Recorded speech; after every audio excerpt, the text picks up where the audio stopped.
Hey friends, I am headed out of my house now to go on an adventure, and I thought I'd bring you along with me.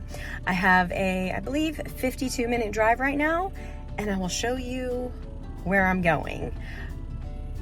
Forget it, I'll just tell you right now.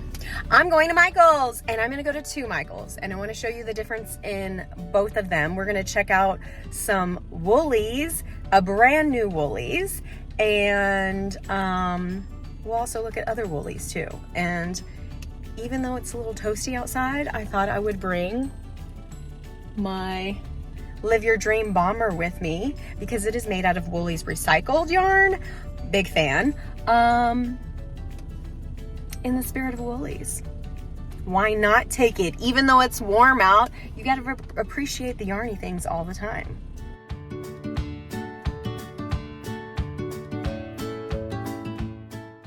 I've arrived. I'll be honest, I'm not really a Michael's girl, but I do love to see some yarn.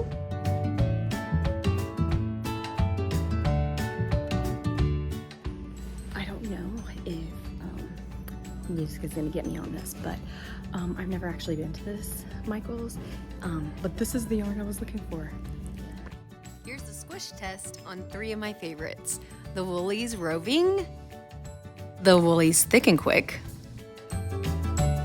and the brand new Wool-Ease Aire. Nothing compares.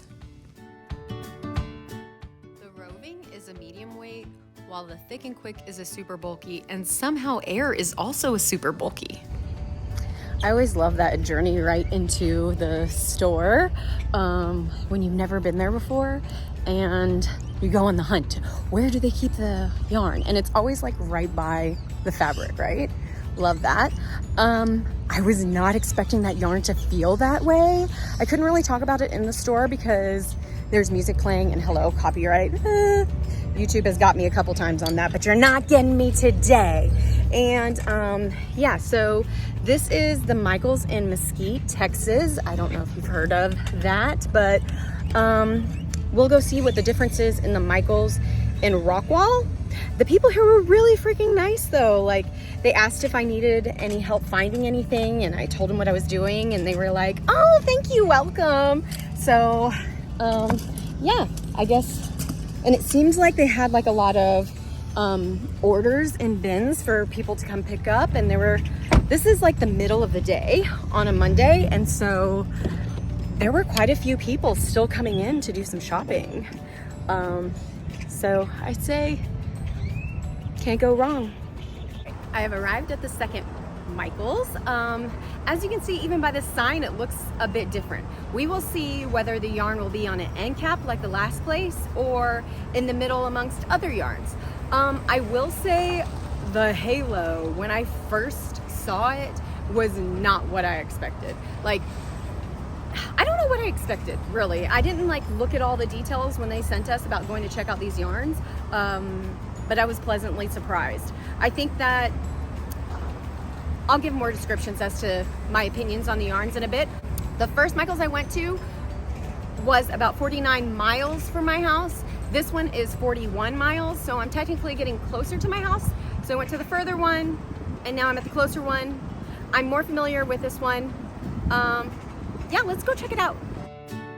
The layouts were actually kind of opposite of each other. It's similar to like going to a local yarn shop. Like, they can have the same products but be set up different and have a totally different vibe. Like, tell me why this store is trying to sell these bits and bobs in the regular yarn section instead of clearance section, even passing them off as actual normal full skeins. This is what it should look like. With a little zhuzhing, at least the Wool-Ease Aire section looked way more appealing. This air-blown yarn just can't help itself to look so inviting. Like, touch me, please. As you can see, it comes in 12 great colors. It is comprised of 74% acrylic, 13% wool, and 13% polyester. You can enjoy 218 yards per 100 grams. I will admit it has a tiny plasticky feel, but I believe that will wash out.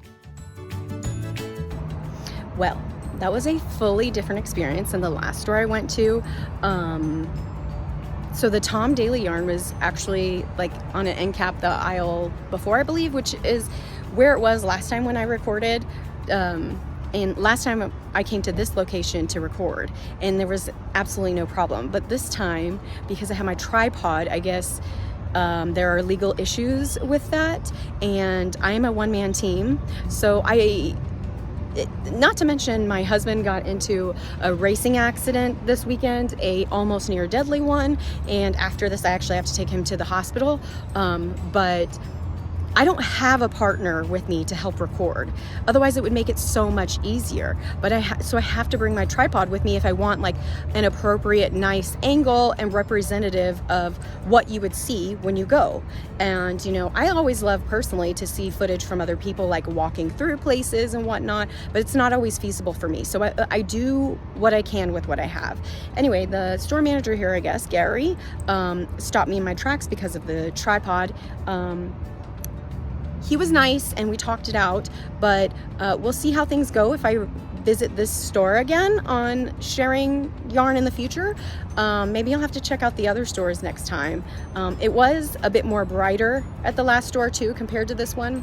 But yeah, the yarn, since we're here talking about that and that's what we came here for, we'll just focus on that aspect of it. It is very lightweight.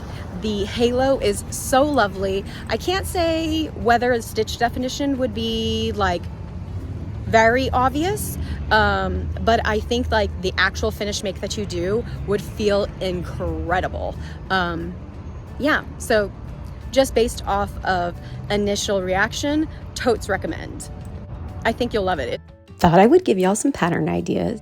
Hickory Lane Handmade used to have these Kodiak cowl patterns, but I bet you could design your own with your favorite stitch.